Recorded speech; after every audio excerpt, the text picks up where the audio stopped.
When I was 4 years old, I taught myself how to ride a bike.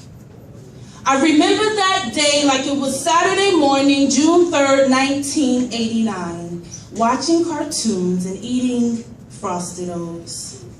I remember because I fell off the bike, scraped my knee, and cried.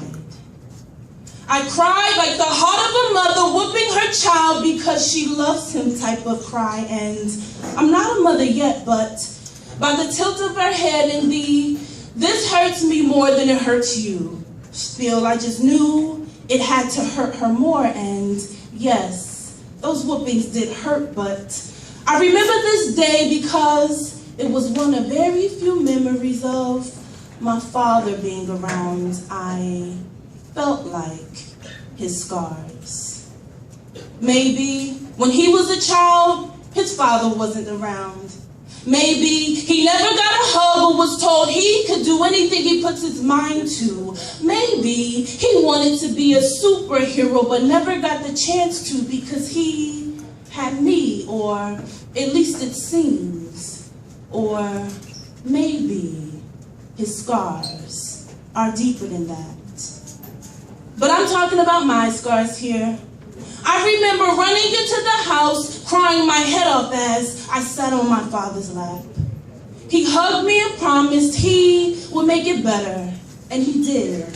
And I have the scar to prove it. It healed. It hurt, but it healed. But I'm talking about my scars here. Scars that the best surgeons around couldn't heal for 6 years. She, after she molested me. She, number one, climbed up on me and did her business. No color, purple hair, just black. I remember seeing the insides of my own eyelids. No thoughts about what if someone comes in the room. Just black. Or what if I moved and she couldn't feel her happy face is what she called it. Eyes closed, and all I could feel were breasts in my neck, stomach on chest, and hearing faint breaths. No happy face for me, just future scars. So she, number two, and number three were one and the same. They shoved breasts and things into my mouth, forced me to grab them in places so they felt the perverted love of being a fatherless child. Maybe she, number one, two, and three were touched by cousins and aunties. Maybe mommy never tucked them in, or maybe they used to lie down with black all around, eyes closed. Breasts in their necks and in their mouths, stomachs on their chest, hearing faint breaths, seeing the insides of their own eyelids. I felt like their scars. An open wound never healing, that was me. I was that deep pain they felt when daddy left, when there was no food on the table, quieting cries of hungry babies thirsting for water. That was me, their scars. I was the pain that caused mommy to turn a blind eye to the rape just because she wanted to feel his warm embrace. That was me, an open wound never healing. I was the scar from my mother's womb. I was that pipe he inhaled from. I was that drug you couldn't run from. I was that uncle who touched you, those words that oppressed you. I was that wound that never healed. And after a while, infection set in because I refused to lie down and let God examine me. But I'm talking about my scars here. In my young adult years, I would do to other women what was done to me. But the thing is, we liked it. Talked about an infection spreading. I would lie down with she, after she, reliving what was done to me. Past scars, caught up with future me. Sort of like Israel leaving Egypt. After being in bondage so long, it was their nature to revert back to familiar things, and she was my familiar thing. But after she hurt me, vodka became she. And when vodka didn't suppress, she, weed, and E got a strong hold on me. So I tried it again with she, it, and it again. And again, and again. Until I got an STD. And I'm not talking about those cute ones that medicine can cure.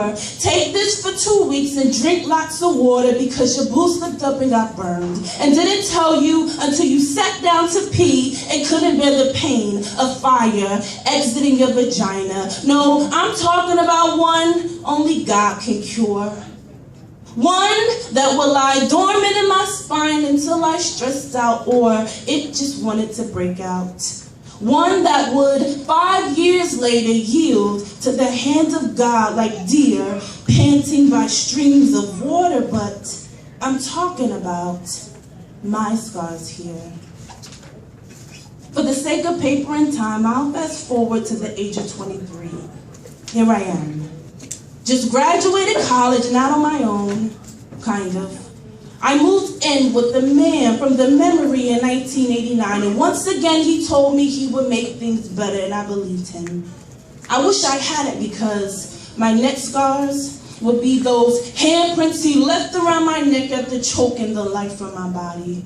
My neck scars would be those bruises on my arms left from defending punches coming towards my face. My neck scars would be those words embedded in my mind that came from the mouth of a preacher. Yes, he was a preacher. He preached the perverted version of his own gospel that told me that I would go to hell because I had sex with women, but he wouldn't, even though he beat me. He wouldn't, even though he provoked me, because I was the scar from his past. I was my mother who left him. I was every woman that told him no and shattered his ego. I was my father's scars. I was the product of my environment. I was the scar of a household of weak women and drugs. I was that dust swept under the rug that no one talked about or cleaned. I was that suicidal thought that almost ended my life and yours. I was that wound that never healed. I was that memory that triggered depression, that triggered drinking and sexing. I was just like you. You, just like me, scarred. So I finally decided to lie down on the table and let the Spirit of God examine me. No ER, just an APB God put out on me. That light he shined in my eyes hurt because I wasn't ready to see, but he was ready for me. Every hurt from my past, every pain from my present, every broken promise, every scab, and every scar, every empty place inside of me, I allow God to see. He said, daughter, I will never take away those scars because they're evidence. They're evidence that my hand has always been upon you. It was me who predestined you. They're evidence that what the enemy meant for evil, I meant for your good. They're evidence that he's here, and they're evidence that you're ready. Every hurt, every pain, every empty bottle, every bloody razor, every thought to end it, every bruise, and every tear, give it to God.